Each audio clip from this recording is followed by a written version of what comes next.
말씀 나누도록 하죠.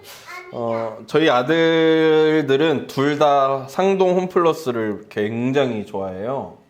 뭐 특별히 거기 간다고 해서 되게 맛있는 걸 먹거나 아니면 쇼핑을 굉장히 막 신나게 해가지고 기분이 막 좋아지는 건 아닌데요. 상동 홈플러스 3층에 가면 뽑기 기계가 있어요.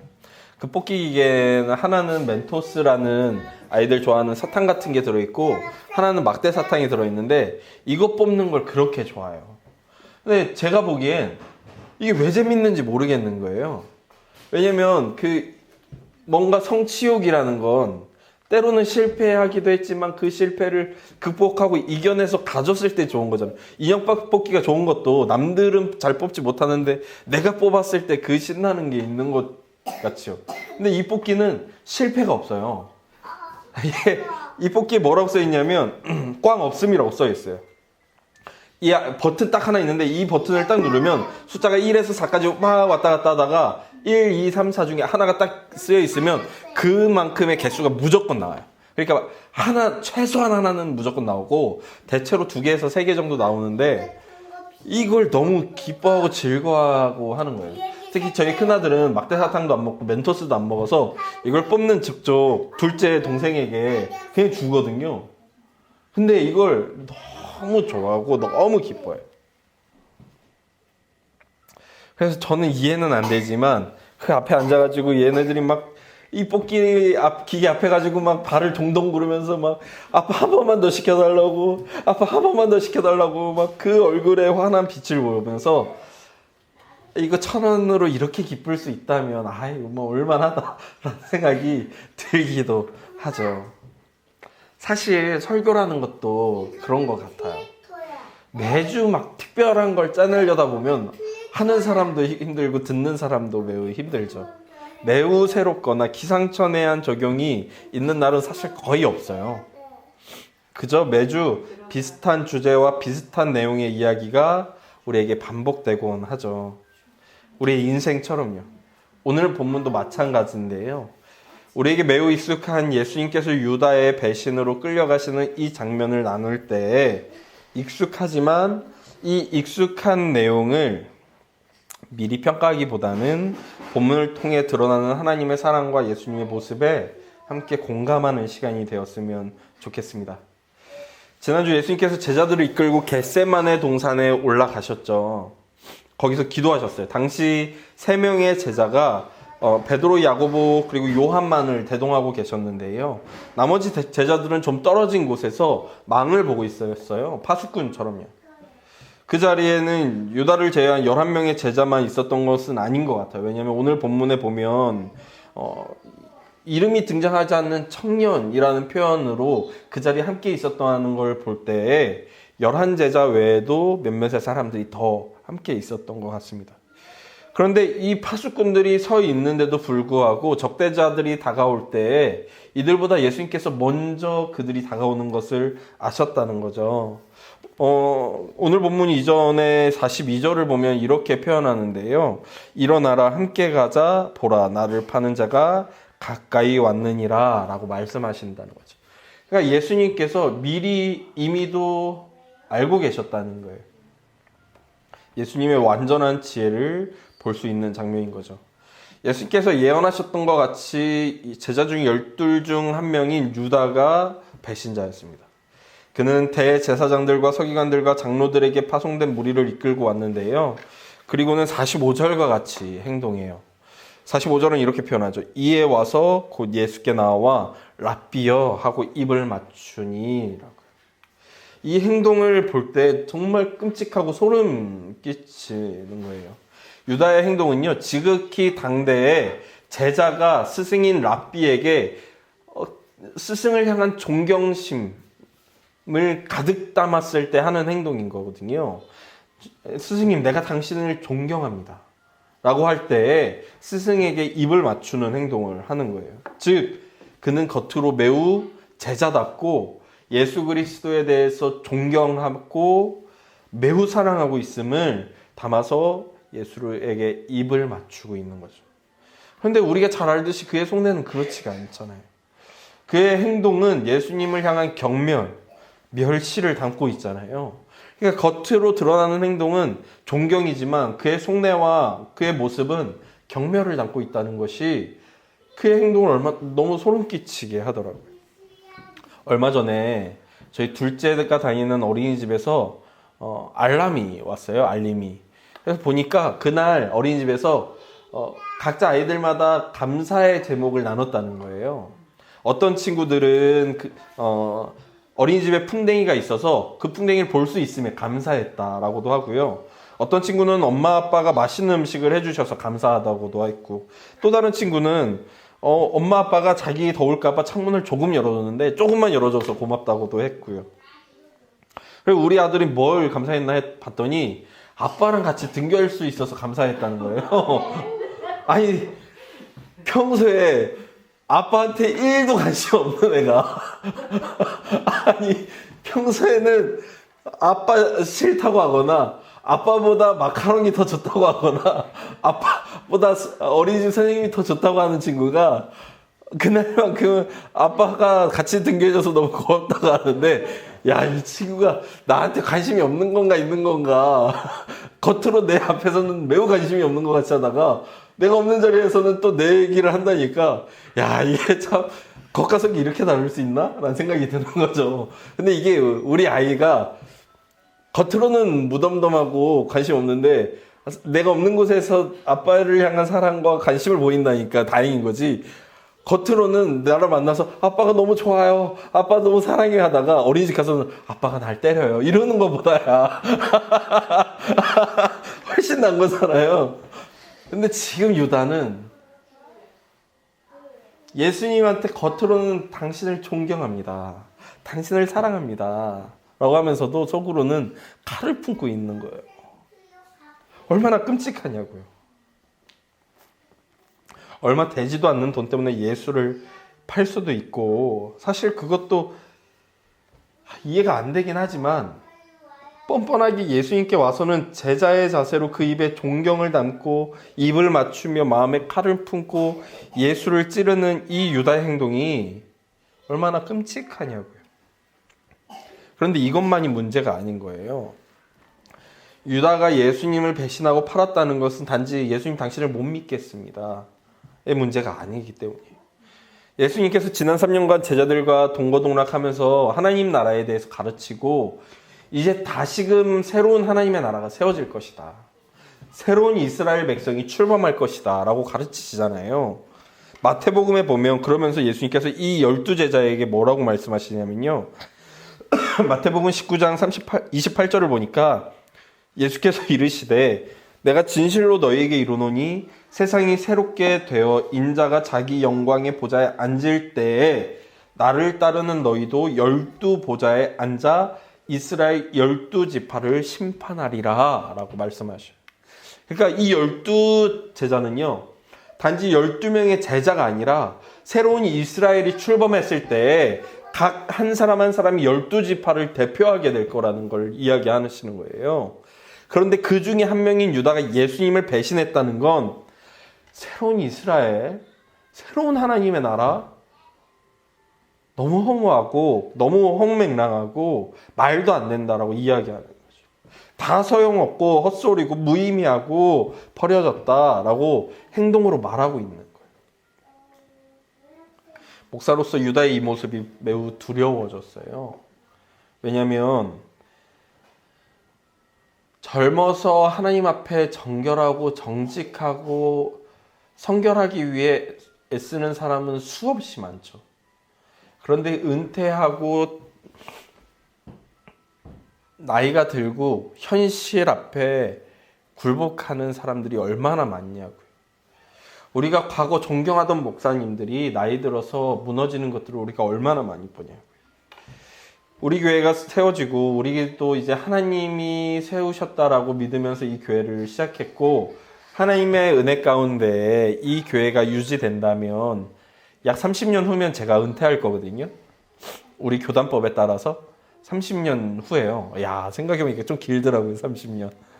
근데 이 30년이 지나고 은퇴할 때 과연 내가 설교했던 것과 같이 그리고 내가 지금 가지고 있는 마음과 같이 은퇴할 수 있을까라는 두려움이 드는 거죠. 이 두려움은 얼마 전에 한 목사님과 책 나눔하면서 더 깊어졌어요. 제가 이제 매달 한 번씩 우리 지방에 있는 목사님 두 분이랑 저까지 셋이서 한 달에 한 번씩 모여서 책 나눔을 하는데, 그 중에 한 목사님이 자기가 두렵다는 거예요. 자기가 은퇴가 얼마 안 남았는데 과연 내가 설교한 대로, 내가 가르친 대로, 내가 믿는 대로 은퇴할 수 있을까? 내가 노후를 하나님께서 책임져 주실 거라고 믿고 고백했고, 내일 일을 염려하지 말라고 설교했고 믿었고, 하나님이 저 백합화를 먹이시고 입히시듯이 나를 입히실 거라고 노래하고 찬양했는데, 내가 과연 그 믿음대로 살 수 있을까? 두렵기도 하더라고요. 그 두려움이 목사님들이 그렇게도 전별금을 끌어오려고 하는, 후임 목사님이 오면 그만큼 나한테 돈을 내놓으라고 하는 이유인 거잖아요. 그런데 그 모습이 그 목사님이 보기엔 그동안 그분들이 해왔던 설교를 입술로는 부인하지 않지만 행동으로 부인하는 행동처럼 보였다는 거예요.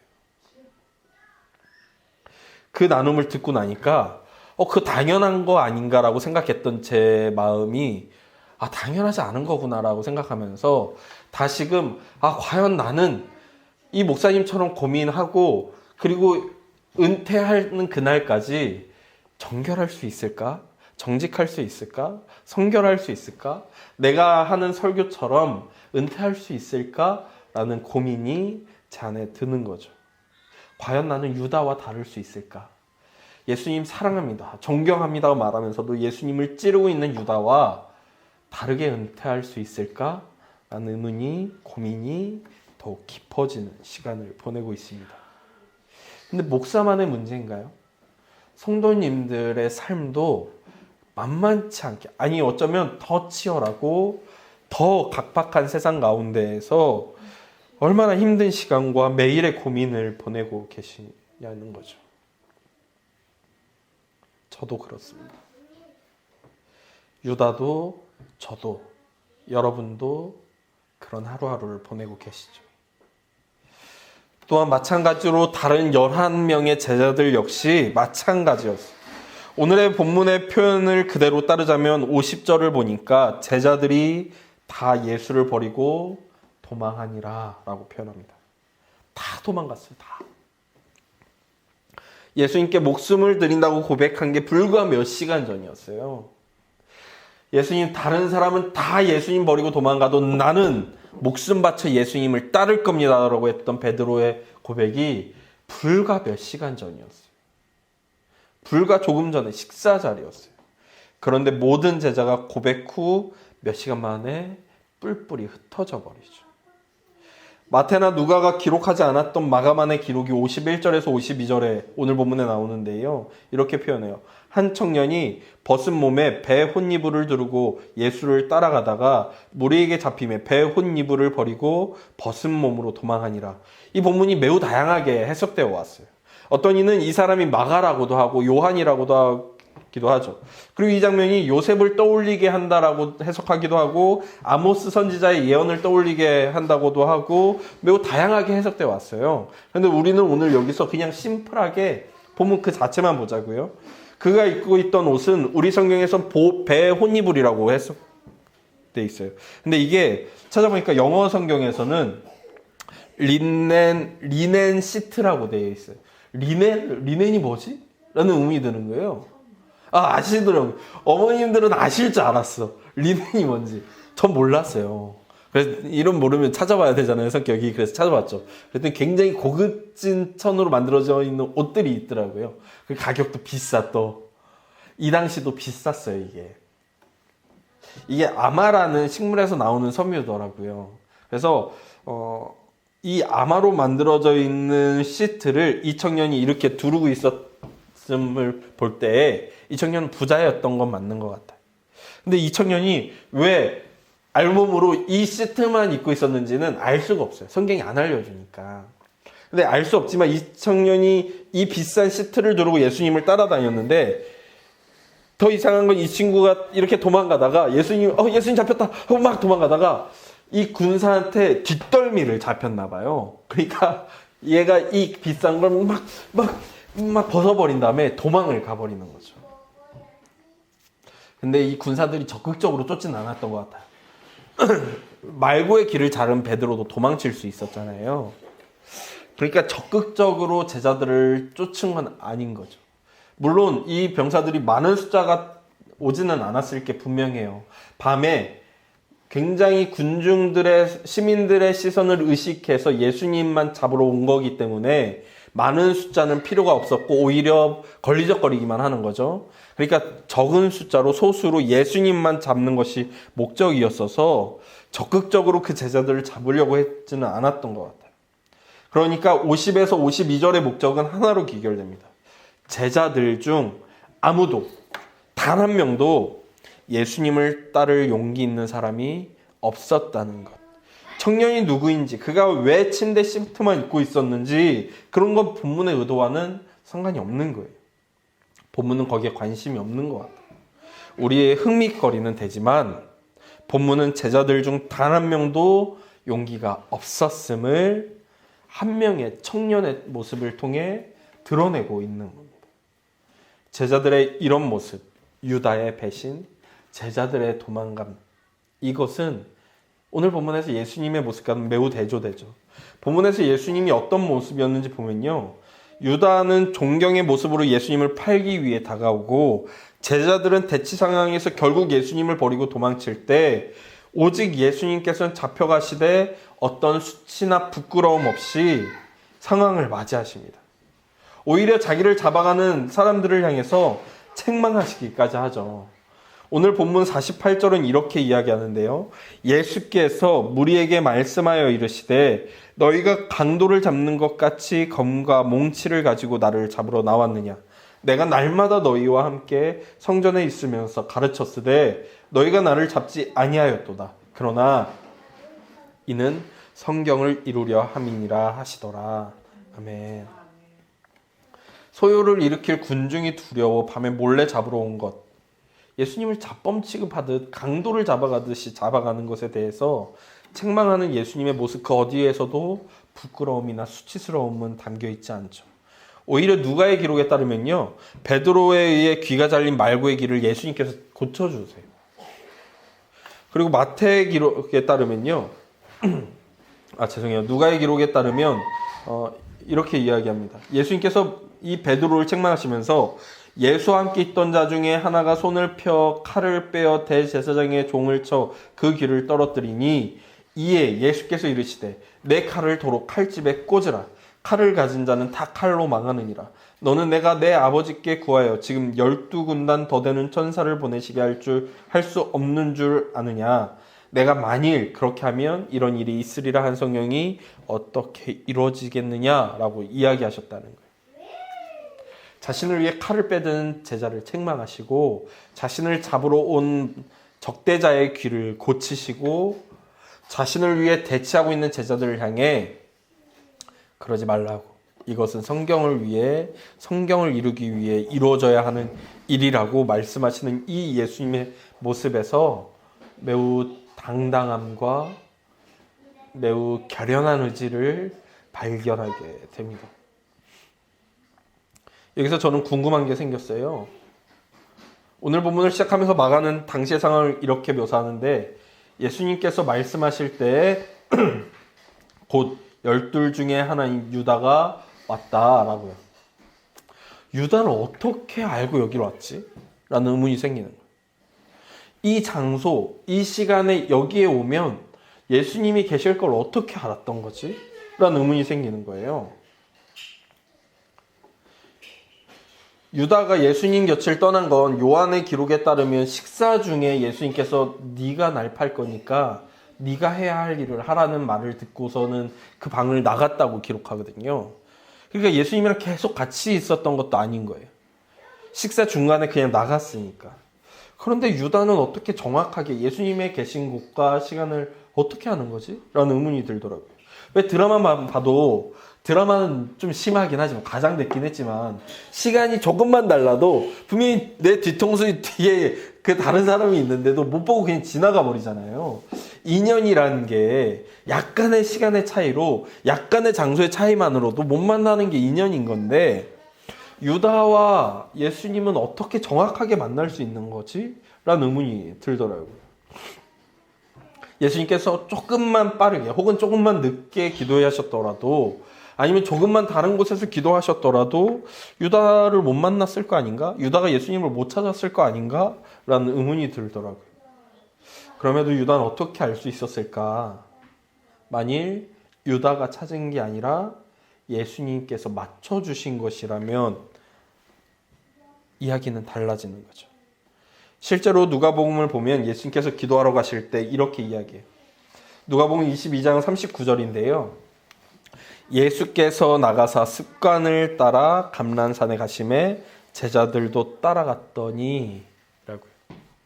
예수님께서 뭘 따라가셨다고요? 습관을 따라가셨다. 그러니까 제자들이라면 예수님께서 어디서 몇 시에 기도하시는지를 알고 있는 거예요. 예수님이라면 그 시간에 그 장소에서 기도하신다는 걸 알고 있는 거예요. 예수님의 습관을 아는 거죠. 그럼 유다가 자신을 팔 것을 아셨던 예수님께서 그날만큼은 습관을 고치셨다면 안 만날 수 있는 거 아니에요? 그러니까 오늘 유다와 예수님의 만남은 예수님께서 만날 수밖에 없도록 주관하고 계시는 거죠. 유다가 어긋나서 자신을 놓치지 않을 수 있도록 그곳에서 기도하고 계시는 거예요. 유다와 그 무리가 자신을 잡아가도록 그곳에서 기다리고 계시는 거죠. 유다와 그 무리와 그 뒤에 집권자들이 자신을 잡아가도록 그곳에 서 계시는 거예요. 왜요? 성경을 이루기 위해서. 오늘 본문 49절의 마지막에 예수님은 이렇게 말씀하시죠. 그러나 이는 성경을 이루려 함이라. 예수님은 성경을 이루기 위해 예수님은 성경을 이루기 위해 유다와 그 무리를 기다리고 계십니다. 예수님은 성경을 이루기 위해 유다와 그 무리와 그 집권자들을 기다리고 계시죠. 성경을 이루기 위해서요. 스가랴 선지자의 예언, 모든 제자들이 배신하고 도망칠 것, 이사야와 수많은 선지자들의 예언에 담겨 있던 세상 죄를 지고 가는 어린 양이 되시기 위해 예수님께서 기다리고 계셨던 겁니다. 저는 여기까지는 쓰고 마지막 단락을 쓰면서 우리는 예수님처럼 되자, 제자들과 다르게 라고 썼었어요. 근데 문득 과연 가능한가? 라는 의문이 들더라고요. 3년간 예수님과 동거동락한 제자들도 실패했는데 나라고 다를 수 있는가? 목숨 걸고 말고의 길을 잘랐던 베드로도 실패했는데 나라고 가능한가? 두려움이 찾아오면 움츠러드는 게 본능인데 예수님처럼 하는 것이 과연 가능한가? 라는 의문이에요. 제가 갑상선 암 진단을 받고 완전히 갑상선을 떼어버린 후에 한동안 너무 무기력하고 힘이 없는 거예요. 침대에서 일어나기가 싫더라고요. 그리고 생각해보니까 갑상선암에 걸려있을 때에도 시시때때로 처지고 무기력했던 게 생각나더라고요. 요즘도 때로는 아침에 눈을 뜨고 못 일어날 때가 가끔 있곤 해요. 그게 피곤해서라기보단 몸에 육신의 힘이 없어서라기보단 마음의 힘이 너무 없는 거예요. 근데 주변 분들이랑 얘기해 보니까 갑상선의 그 기능에 문제가 있는 분들이 무기력감을 호소하시곤 해요. 갑상선이라는 게 겨우 요만하거든요. 겨우 요만한 기관이 없는 것만으로도, 요만한 기관에서 나오는 호르몬이 없는 것만으로도 사람의 마음이 무기력한데, 이렇게 사람이 의지를 굳건히 세우는 게 어려운데 감히 예수님처럼 행한다는 게 불가능해 보이더라고요. 그리고 스스로를 아무리 좋게 평가해봐도 내가 나를 보는데 예수님같이 됩시다라고 말하기에는 난 너무 제자들과 가까워요. 그래서 감히 제자들과 다르게 예수님이 되자고 설교할 수가 없겠는 거예요. 그럼 어떻게 해야 되나 고민하고 기도하고 묵상하는데, 우리가 요즘 수요일마다 스탠리 하우어스의 덕가성품이라는 책을 한 챕터씩 나누고 있죠. 이 책이 처음 시작할 때 스탠리 하우어스가 그 대부가 되어서 대자에게 이렇게 이야기하는 장면이 나와요. 나는 한 가지 덕을 숙고할 뿐 아니라 권하기도 할 생각인데 그 덕이 없으면 살 수 없음을 내가 발견하게 되면 좋겠다. 내가 발견이라는 표현을 쓴 이유는 지금은 내 삶에 없는 덕을 개발하고 촉구하라는 것은 잘못이기 때문이다. 앞으로 차차 밝히겠지만 나의 임무는 덕을 권하기보다는 이미 내 삶을 사로잡고 있는 여러 덕에 이름을 붙일 수 있게 돕는 것이라서 그렇단다 라고요. 그러니까 스탠리 하우어스는 뭐라고 이야기하냐면요, 덕과 성품이라는 것은 없는 것을 만들어내는 것이 아니라 이미 갖추고 있는 것을 발견하고 그것을 조금 더 풍성하게 채워가야 하는 것이다 라고 이야기하는 거죠. 우리가 제자들과 다르게 예수님과 같이 되기 위해서 갖추어야 되는 것은 내 안에 없는 것을 만들어내야 되는 게 아니라는 것을 발견하게 돼요. 그럼 어떻게 가능한가? 태초에 하나님께서 천지를 창조하시고 보시기에 좋았다고 하시죠. 그리고서는 사람을 만드시면서 이렇게 말씀하세요. 창세기 1장 27절을 보니까 하나님이 자기 형상, 곧 하나님의 형상대로 사람을 창조하시되 남자와 여자를 창조하셨다. 아멘. 뭐라고요? 사람 안에는 하나님의 형상이 이미 있다는 것. 우리에게 없는 예수님을 따라 살아가는 것은 불가능하죠. 우리가 예수님처럼 예수님과 똑같이 된다는 것은 어쩌면 불가능할지도 모르겠어요. 그러나 하나님이 인간을 만들면서 이미도 그 안에 만들어 놓으신 하나님의 형상을 찾는 것, 그리고 그 형상을 더 북돋는 것이 우리의 삶의 방향이 되어야 하는 겁니다. 이미 태초부터 하나님께서 사람을 만드실 때 그 안에 놓으신 하나님의 형상을 발견하고 북돋아야 하는 것. 물론 아담 이후로 모든 사람은 죄가 있고 그 죄로 인해 왜곡되어 버렸지만 그럼에도 우리에게 소망이 있음은 예수님께서 약속하셨잖아요. 본인이 죽고 부활하고 승천하시면 성령을 보내주시겠다고. 그 성령이 우리를 위해 기도해 주시며 우리를 인도하시며 잊은 것을 기억나게 하시고 알지 못하는 것을 깨닫게 해주실 거라고 약속해 주셨잖아요. 제자들 역시도 예수님께서 달리시는 그때 예수님을 모두 부인하고 떠나갔죠. 다 도망갔어요. 아무도 예수님을 위해 죽으려고 하지 않았어요. 그랬던 제자들이 성령을 받자 변화되죠. 마태는 칼에 찔려 죽었어요. 베드로는 십자가에 거꾸로 달려 죽임당했죠. 야고보는 교수형에 처해졌고요. 빌림 역시 교수형에 당해 죽었습니다. 바돌로메는 가죽이 벗겨진 채 십자가에 달려 죽었죠. 그 외에도 예수님의 수많은 제자들과 초대교회 성도들은 예수님을 따라 살아가다가 죽었어요. 오늘 본문과는 전혀 다른 제자들의 모습은 그들 안에 있는 하나님의 형상을 성령을 통해 발견함으로써 가능해졌던 거죠.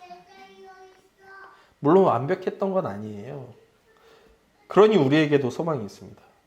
저 베드로, 도마, 다른 제자들도 살아냈다면 우리도 오늘 본문의 제자들과는 다르게 오늘 본문에 나오는 제자들과 같은 모습을 벗어버리고 예수님처럼 예수님을 따라 예수님을 본받아 예수님을 옷 입고 예수님이 그러셨듯이 살아낼 수 있는 거죠.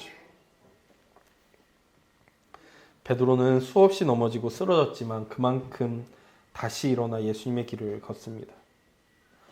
우리가 오늘 봤듯이 예수님을 위해 목숨까지 바치겠다고 했다가 몇 시간 후면 저주에 가까운 부인을 하잖아요.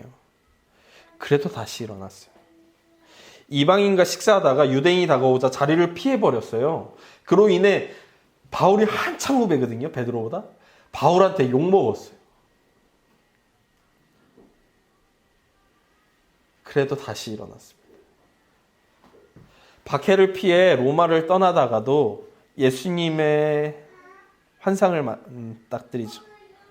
예수님께서 로마를 향하기에 쿠오바디스 도미네, 주여 어디로 가십니까?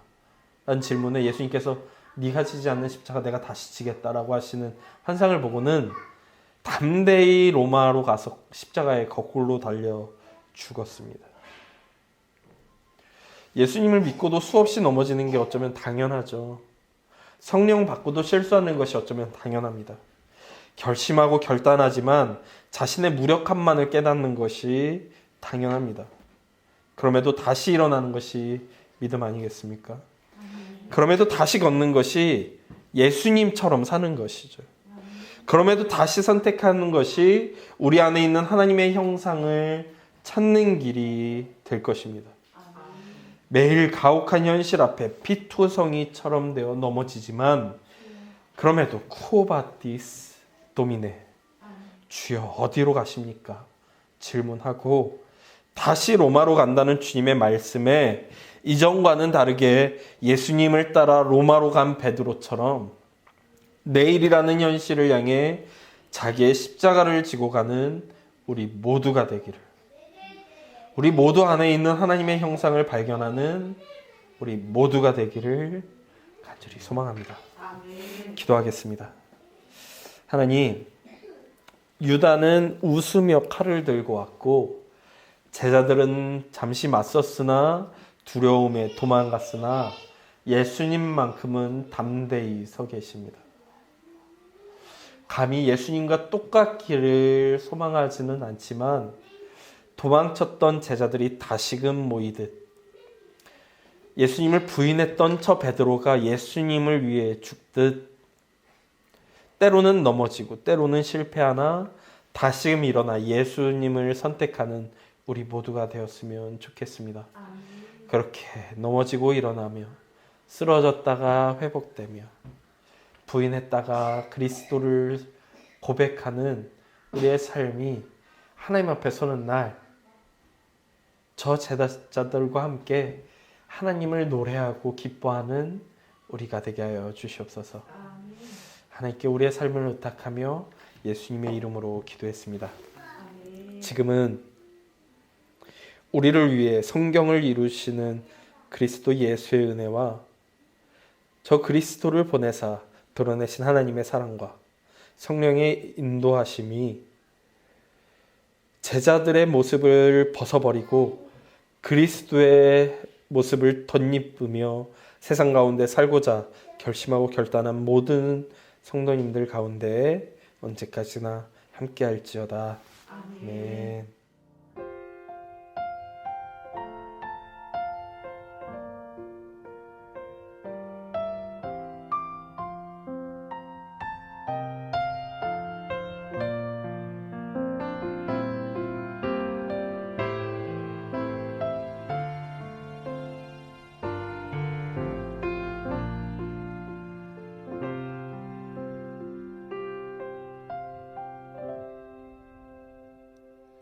보소서 주님, 나의 마음은 선한 것 하나 없습니다.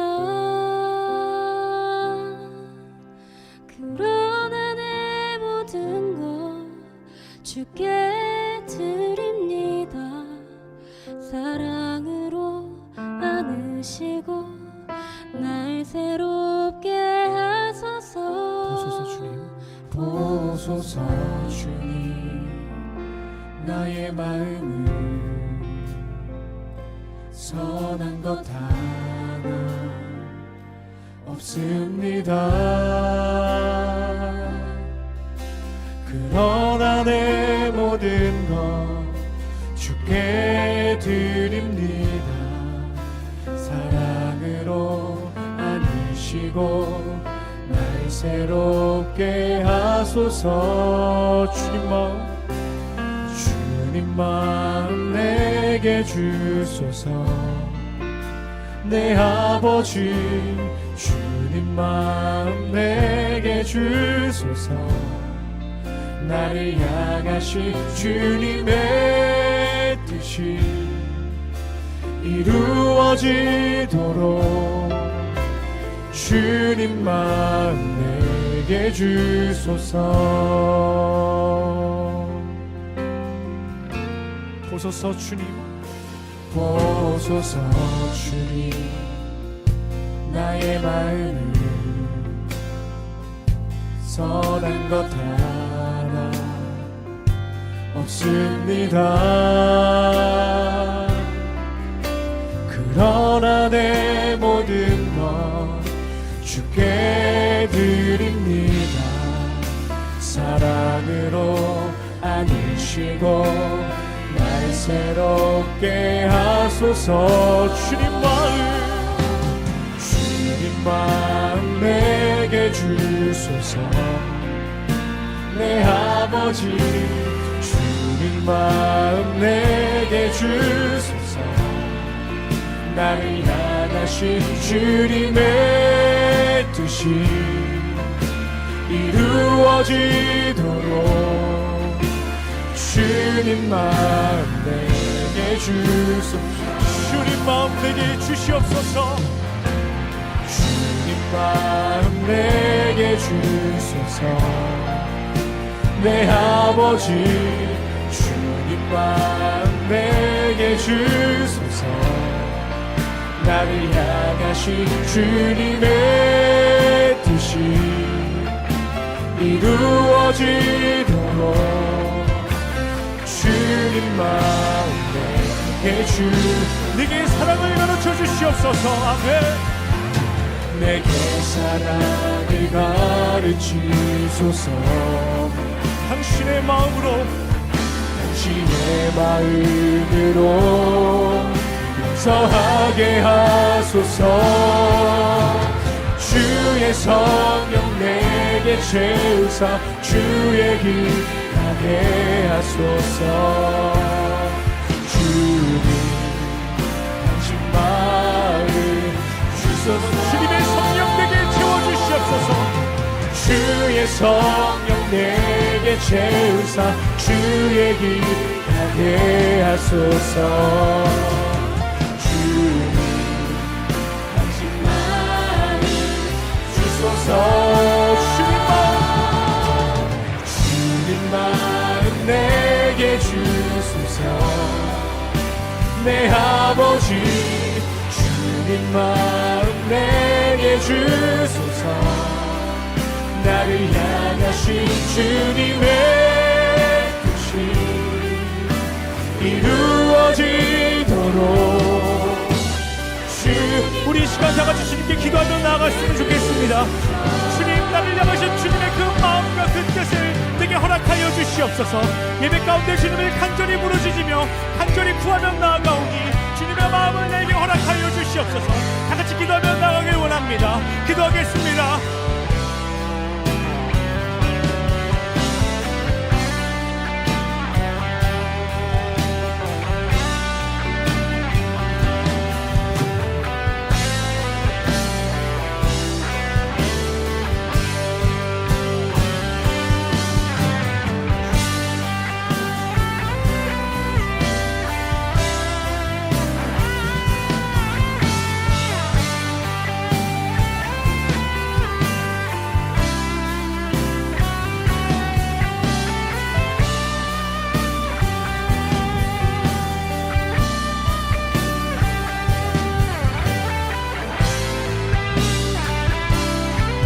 큰 목소리로 고백하며 나갑시다.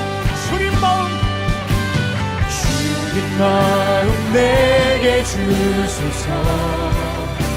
내 아버지 주님 마음 내게 주소서. 나를 향하신 주님의 뜻이 아멘 이루어지도록 주님 마음 내게 주소서. 주님 마음 내게 주소서. 주님 마음 내게 주소서. 내 아버지 주님 마음 내게 주소서. 나를 향하신 주님의 뜻이 이루어지도록 주님 마음 내게 주소서. 아멘, 아멘, 아멘.